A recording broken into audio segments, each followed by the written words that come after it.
Mummy લોકો શું કરો છો તમે લોકો? ગાજર છીણે છે, ગાજરનો હલવો બનાવવાનો આજે. મમ્મી ગાજર છોલે છે, હું છીણું છે અને આઈ છીણે છે.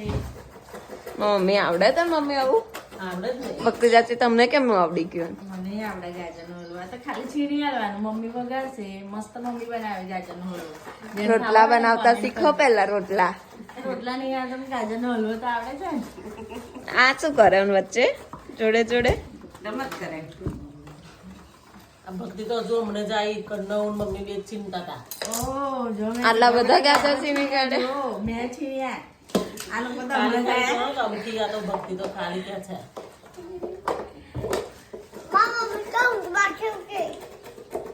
ના, ઊંઘમાંથી નહીં ઉઠી, હું ઘરની ગાજર છીણા.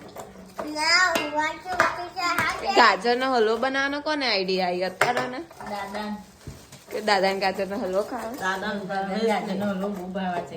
ડાયાબિટીસ ગાજરનો હલવો બનાવો. ડાયાબિટીસ કરવાની ઘરમાં બધાને. હેનું તું ખાઈશ ગાજરનો હલવો?